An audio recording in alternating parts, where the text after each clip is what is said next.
Hi everyone. I want to talk up for a few minutes about this week's assignment called an annotated bibliography. First of all, say thank you to Bill Gates and Steve Jobs for eliminating the old research cards that old people like me had to use when we were taking this course and doing research in an academic library. There still are some, but largely we do our research online now, and the document that we create that reflects our research is very different from the old handwritten index cards we had to alphabetize and turn in with our papers. So, good news, no index cards. Bad news, annotated bibliography.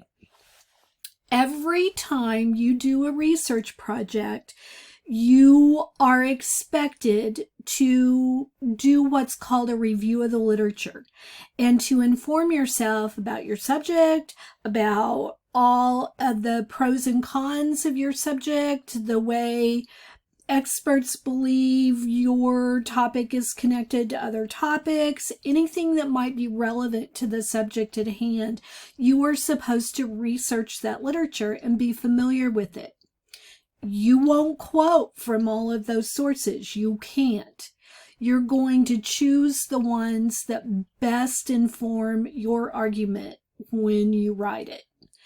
The rest, though, has impacted your work, has impacted the way you think, may even occasionally pop up as a paraphrase in your writing, which we have to be very careful about as we write, that we give proper credit to the sources that we have used, right? That's the ugly P word, plagiarism. And we want to make sure that we avoid that. One way to do that is the assignment that we're going to be working on this week with our research, and it's called an annotated bibliography.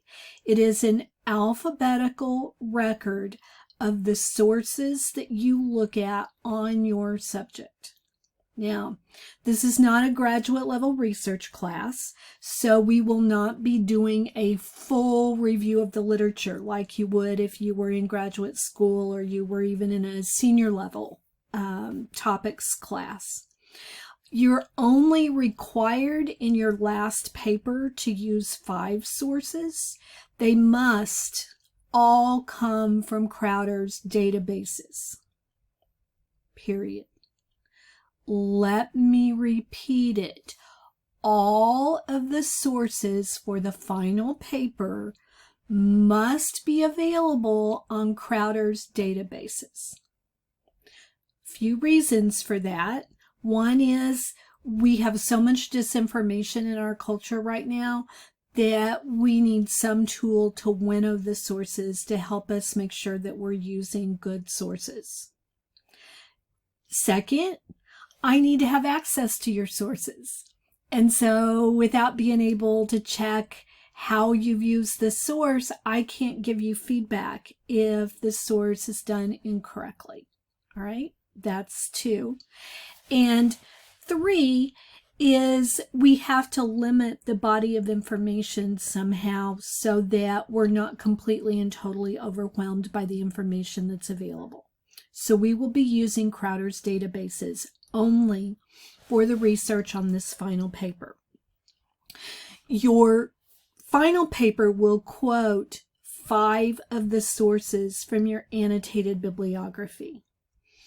I am only asking you to find 8 sources that you are going to annotate for the assignment. 8. That is a very minimal number. In English 102, it'll probably be double that.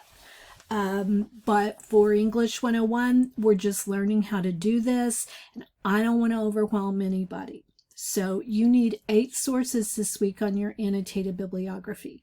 What you're going to do is to go into the databases with your subject, and you are going to identify the best sources you can that are relevant to your argument, relevant to the subject that you have chosen. And then you are going to create an annotated bibliography. And I have posted an example of one I did for one of my classes last fall. And so it's more extensive than what I expect of you, but I want you to pay very careful attention to the formatting of the annotated bibliography. It is the citation that you would use on your works cited page if you quote from that source. And then it has a brief summary of what the source accomplishes. What does this source do?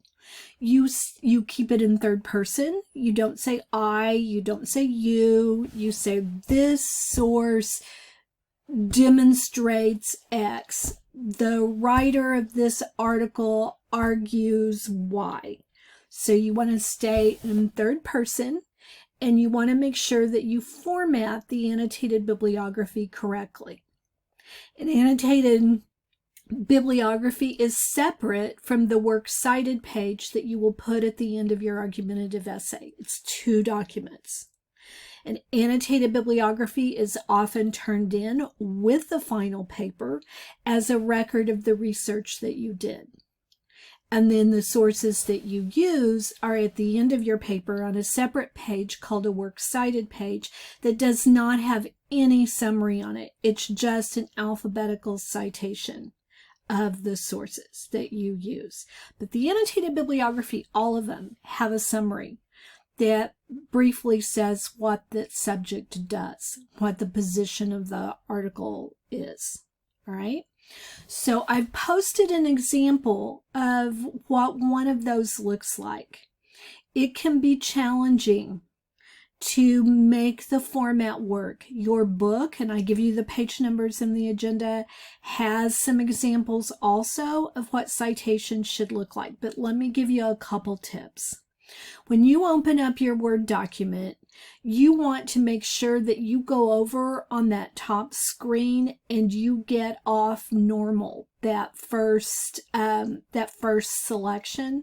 If you don't do that, when you try to hang, indent, and that kind of stuff, your formatting can get really messed up. So you want to go one over and click on that for your format. And you want to make sure that everything is double spaced. When you get the citation typed, highlight it, go to paragraph, go to special from paragraph, and hit hanging. And it will automatically adjust the formatting for you so that you don't have to worry about adding a comma and throwing the line length off, etc. So I will be available to help anybody find sources or to look at a citation if you're struggling with it. It's plug and play. Find the kind of source you have, follow the example in the book, and set it up, and I will help you if you have trouble. In the meantime, have fun researching. I think it's fun to do it, and there's a wealth of information out there, and you just have to hunt. It's like going out deer hunting in the fall. You have to be patient. You have to comb the area. You have to walk quietly through the pages of the print before you find the thing that you want to capture and collect for your project. Same kind of concept. It's going to take a little time, and for that reason, it is most of what I'm asking you to do for this next week. So let me know if you have questions, and I'm happy to help.